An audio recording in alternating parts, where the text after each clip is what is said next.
listening to the Angela Henderson Online Business Show, episode 323. Hey there, you amazing human, and welcome to the Angela Henderson Online Business Show, the podcast that is designed for female entrepreneurs who want to make more money in a way that is in alignment for them. If you're looking for practical advice, proven strategies, and expert insights to help you navigate the challenges of growing your business, then you've come to the right place. Welcome, my friend. I am your host, Angela Henderson, a proud Canadian living in beautiful Australia, and I'm a business coach, consultant, and strategist who has helped thousands of women around the world build successful businesses.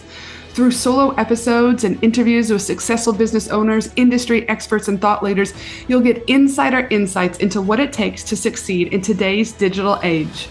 Whether you're struggling to scale your business, looking for ways to boost your productivity, or seeking ways to overcome the challenges of being an entrepreneur, this show has everything you need to succeed and more. So subscribe, pop your headphones on, and get ready to creating the business and life you deserve today by allowing the Angela Henderson Online Business Show help you create a winning strategy, develop the right mindset, and build lasting wealth. Hey, you amazing human. Welcome back to another awesome episode of the podcast. Now, today we are diving into a subject that's often misunderstood, but holds the key to unlocking our full potential. That subject I'm talking about, failure. Failure is an inevitable part of the human experience, yet it's something we tend to avoid, hide, or even deny.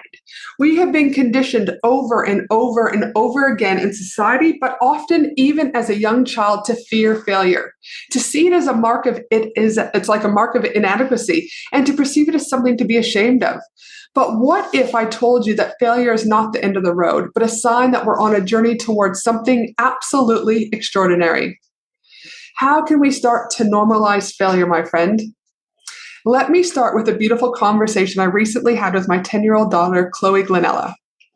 Chloe looked at me and she said, "Mom, I've got something to tell you." And I was like, "Go ahead, Chloe." She said, "Mom, I think I failed Italian." And I looked at her and I said, "Give me a high five, Chloe." And she said, "But Mom, aren't you upset?" And I looked at her and I said, "Absolutely not, Chloe." But what I did ask her was, "Did you try your best, Chloe?" And she said, "Yes, Mom." I said, "Did you have fun in Italian?" And she said, "Yes." I said, "Chloe, were you kind to your teachers and classmates?" And she said, "Absolutely, Mom." And I looked at her and I said, "Well, Chloe, what's the problem?" And she responded with, "I failed though, Mom." And I looked at her and I said, "But did you, boo?" I said, "Your awesomeness, Chloe, isn't determined by a grade, and it's okay not to be perfect at everything. This is what makes us unique, Chloe. And remember, you're enough just the way you are." And she looked at me, she was a little bit confused, and she said, "So it's okay to fail, Mom?" And I said, "Absolutely, sweetheart." And then I looked at her and I said, "Want to go and get some cake to celebrate failure?" And with that beautiful smile and those big blue eyes, she nodded yes. So failure starts with us starting to have these conversations when we genuinely have our beautiful children, starting to have conversations with our clients like I do inside of my paid programs. How can we please start to normalize failure? I understand that we live in a world that celebrates success and achievement. And it's easy to forget that failure is not just an option, but it's a natural and inevitable part of our journey through life. It's a stepping stone to growth, the compass guiding us towards resilience, and the canvas upon which our most valuable lessons are painted. Some of my biggest failures in business and life, do you know what I mean, have been the lessons that I needed to expand and grow like a beautiful butterfly. But why is it that we often shy away from failure? As I was researching, putting this podcast together, I wanted to personally understand a little bit more about some common misconceptions and fears around failure. And this is what I found. One, the fear of judgment. Many people fear that if they fail, others will judge them negatively or think less of them. This fear of judgment can be paralyzing and prevent individuals from taking risks. It's a fear of judgment. Another misconception that came up when I was doing some research was around failure is permanent. So it's not surprising that some individuals out there will believe that failure is permanent and irreversible, and that they're out there seeing failure as a definite endpoint rather than a temporary setback. Have you ever thought about it like that? Another misconception that I found around failure was the loss of self-worth. That failing at something can lead to feelings of diminished self-worth. And that some people tie their self-esteem closely to their achievements, making failure particularly challenging to cope with. I see this often in the world of entrepreneurship. Another misconception and fears around failure was the fear of rejection, specifically in social and professional contexts. People may fear that failure will lead to rejection or exclusion from a group or community. Think about conferences, right? Masterminds, etc. That fear of rejection. Where is it showing up for you? Another misconception or fear that I found was around negative labeling. And this is, there's a fear that failure will result in being labeled as a failure or that it defines who you are as a person, right? This is what I've seen some of my clients talk about, this negative labeling growing up as a child. Another thing that came up was comparison to others, comparing one's failures to the success of others, and this can't be good for anyone because what happens is it can lead to feelings of inadequacy and the misconception that everyone else is succeeding effortlessly. The internet portrays a very good, picture out there that everything is easy and light and hit seven figures, but this is far from it. Even 7-figure, 8-figure, 9-figure, 10-figure business owners have hit failure over and over and over again, but yet we are so far from normalizing it. Another thing that came up while doing my research around this was like the loss of opportunities, that there are people out there who may worry that one failure will close the door to future opportunities, making them hesitant to take any risks. Oh, and what about our beautiful friend, perfectionism? Again, I've seen clients, family members, friends, etc., who believe that they must be perfect and avoid failure at all costs. This freaking perfectionism can absolutely be paralyzing and prevent them from trying new things. And we need to look into this because this is absolutely something, this perfectionism can just like that paralyzing feeling that you have is absolutely so hard and so confronting. So these are just some of the things that I have found while I was putting this podcast together and I want to share with you. So what can we do, my friend, to start to normalize and embrace failure? What can you be doing? Normalizing failure is an essential mindset shift that can help individuals just like yourself embrace growth, innovation, and resilience. So I want you to be thinking about as you're going into 2024, what mindset shifts and inner work do you need to be doing in order to embrace failure? Look at these things as lessons. Look at these things as opportunities. What can you be doing? Are you going to work with a hypnotherapist? Are you going to work with a healer? Are you going to work with a coach? Are you going to join a mastermind? Like, what are you going to do to start looking at these things? Because the more you hide from failure, the more that you are just restricting your business growth. And who wants that? So here are some steps and some strategies that I want you to start thinking about when it comes to normalizing failure. The first thing is please, like I said to my clients, acknowledge that failure is normal. Again, this is a natural part of life and is a common occurrence in all of us. Not to mention that failure does not define your worth or your potential.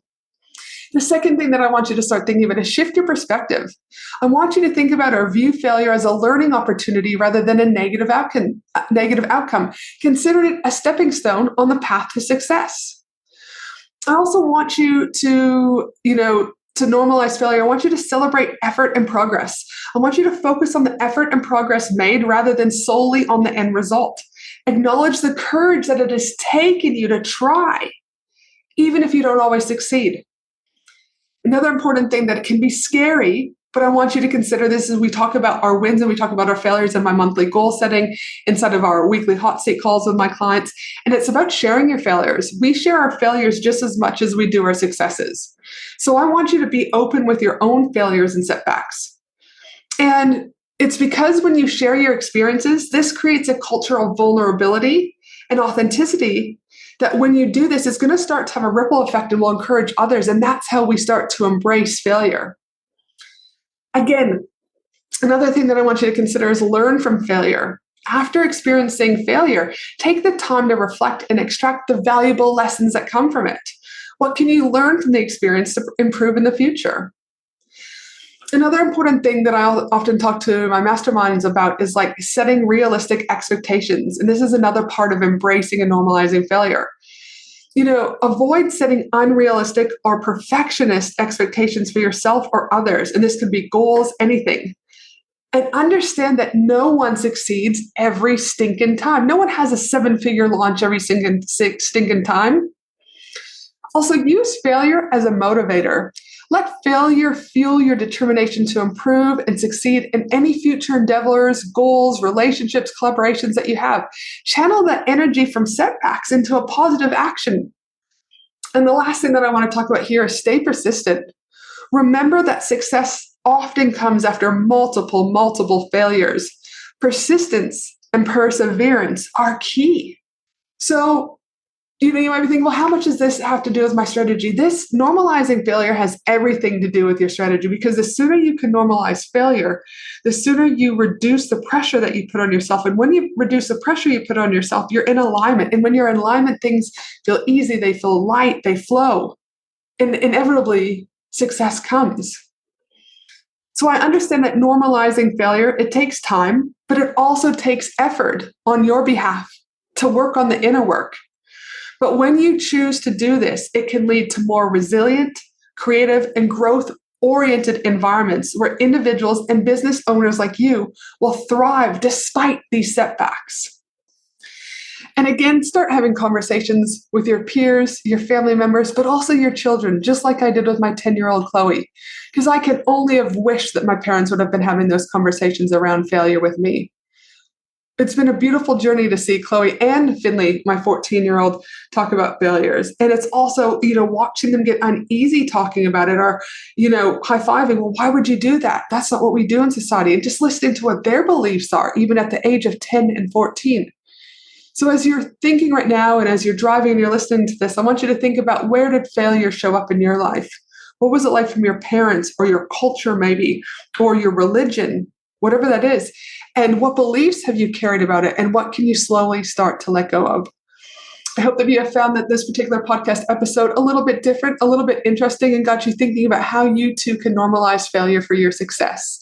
And remember, if there's anything that I can do to help support you moving your business forward as your business consultant, make sure to head to angelahenderson.com.au and explore the variety of ways that you and I can work together, either one-on-one, coming to one of my retreats in Bali in Australia, coming to my 4-week accelerator that's going to be starting in February, or joining one of my amazing masterminds. I hope you have a beautiful day, my friend, and I'll look forward to you joining me again for another episode of the Angela Henderson Online Business Show. Bye for now.